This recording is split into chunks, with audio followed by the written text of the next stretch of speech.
Hi friends, చైనాలో పుట్టిన corona virus వలన అమెరికాతో పాటు ప్రపంచంలో అనేక దేశాలు బాగా దెబ్బతిన్నాయి. దీని ఎఫెక్ట్తో మన దేశంతో పాటు చాలా దేశాలు లాక్డౌన్ను ప్రకటించుకున్నాయి. అయితే ఈ కరోనా వైరస్ దెబ్బతో ప్రపంచ దేశాలన్నీ ఆర్థిక మాంద్యంలో పడబోతున్నాయని, గ్లోబల్ రిసెషన్ రాబోతుందని ఆర్థిక విశ్లేషకులు చెబుతున్నారు. అసలు రిసెషన్ లేదా మాంద్యం అంటే ఏమిటి తదితర వివరాలు ఈ వీడియోలో చూద్దాం.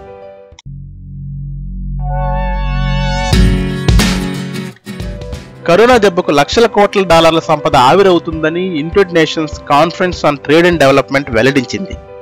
దీనివల్ల అనేక దేశాలు తీవ్ర ఆర్థిక ఇబ్బందులు ఎదుర్కోవడం ఖాయమని కూడా హెచ్చరించింది. కోవిడ్ కారణంగా ప్రపంచం ఆర్థిక మాంద్యంలోకి ప్రవేశించిందని అంతర్జాతీయ ద్రవ్యనిధి సంస్థ IMF కూడా ప్రకటించింది. కరోనా వైరస్ వలన ఇప్పటికే సగానికి పైగా దేశాలు పూర్తి స్థాయిలో లాక్డౌన్ ని ప్రకటించడంతో రవాణా పూర్తిగా స్తంభించి వ్యాపారాలు జరగడం లేదు. ప్రస్తుతం మన దేశం మొత్తం లాక్డౌన్ కొనసాగడంతో ఎకనామికల్ గా చాలా వరకు నష్టాలు ఉంటాయి అనేది ఆర్థిక నిపుణుల అభిప్రాయం. అసలు రిసెషన్ అంటే ఏమిటి? ఈ కరోనా వైరస్ లాక్డౌన్ వలన ఆల్మోస్ట్ చాలా వరకు ఎకనామికల్ యాక్టివిటీ అనేది పూర్తిగా తగ్గిపోయింది.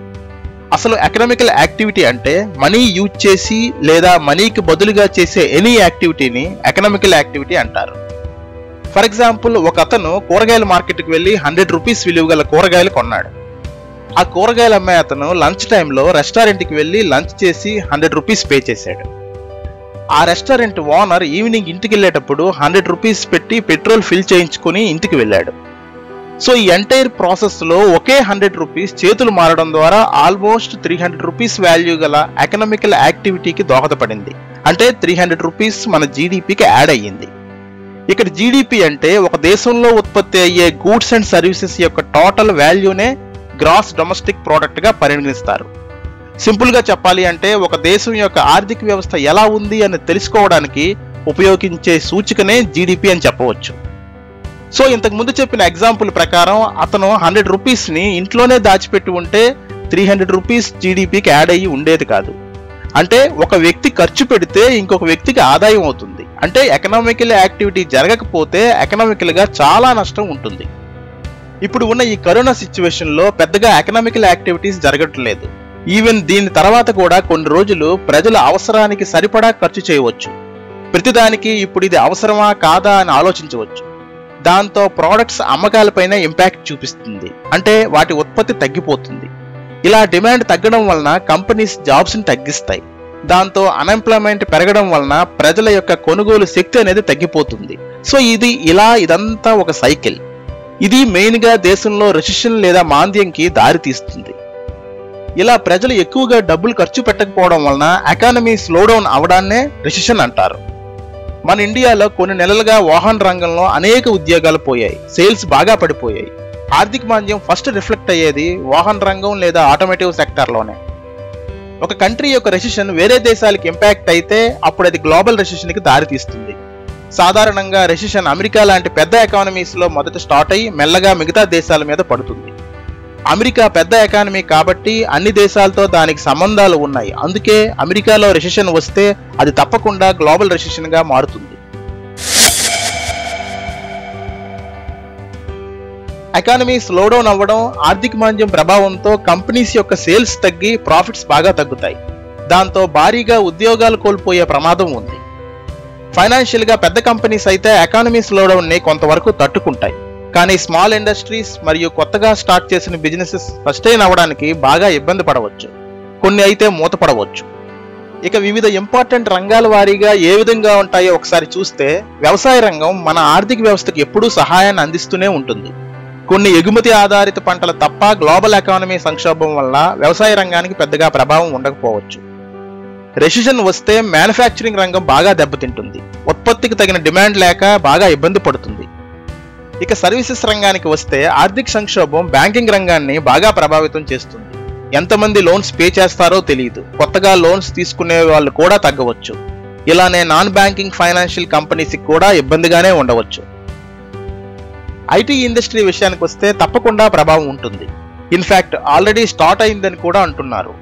ఈవెన్ నేను కూడా అమెరికాలో ఐటీ సైడ్ వర్క్ చేస్తున్నాను. చాలా కంపెనీస్ ప్రాజెక్ట్స్ ని తగ్గించుకోవచ్చు. యుఎస్ లో కంపెనీస్ హెడ్ కౌంట్ ని తగ్గించుకుని ఆఫ్ షోర్ లో తక్కువ ఖర్చుకి వాళ్ళ సర్వీసెస్ పొందవచ్చు. ఇండియాలో అనేక చిన్న కంపెనీస్ అమెరికాలోని క్లయింట్స్ని నమ్ముకొని నడుస్తున్నాయి. సో ఇలా ఓ 6 months ఈ అన్సర్టనిటీ ఉంటే సర్వైవల్కి క్యాష్ దొరకకపోవడం వలన చాలా కంపెనీస్ మూతపడే అవకాశం ఉంది. ఇవే కాకుండా entertainment sector, restaurant industry, retail industry, tourism, travels, aviation ఇలా అన్ని రంగాల మీద రెసిషన్ ప్రభావం అనేది ఎక్కువగానే ఉంటుంది. గతంలో గ్లోబల్ రెసిషన్స్ ఎప్పుడు వచ్చాయో ఒకసారి చూస్తే 1975, 83, 1993, 2002 ఇది .com రెసిషన్.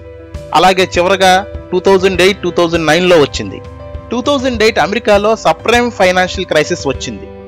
ప్రైమ్ రేట్ కంటే ఎక్కువ వడ్డీ రేటు కలిగి ఉండడం మరియు సరైన క్రెడిట్ స్కోర్ లేని వాళ్ళకు కూడా లోన్స్ ఇవ్వడం, సింపుల్గా చెప్పాలి అంటే ప్రజలకు తిరిగి చెల్లించే అవకాశం తక్కువ ఉన్నా లోన్స్ ఇచ్చాయి. దాంతో తిరిగి ప్రజలు చెల్లించకపోయేసరికి దివాలా తీశాయి. దాని దెబ్బతో వరల్డ్ మొత్తం 2009 వరకు రెసిషన్ కొనసాగింది. ఇలా రెసిషన్ వచ్చిన తర్వాత దేశం యొక్క జీడిపి 10%కి పైగా పడిపోయి అలాగే 2 to 4 years కంటిన్యూ అయితే దానిని ఎకనామిక్ డిప్రెషన్ అంటారు. ఇటువంటిది ద గ్రేట్ డిప్రెషన్ 1929-33 మధ్య వచ్చింది.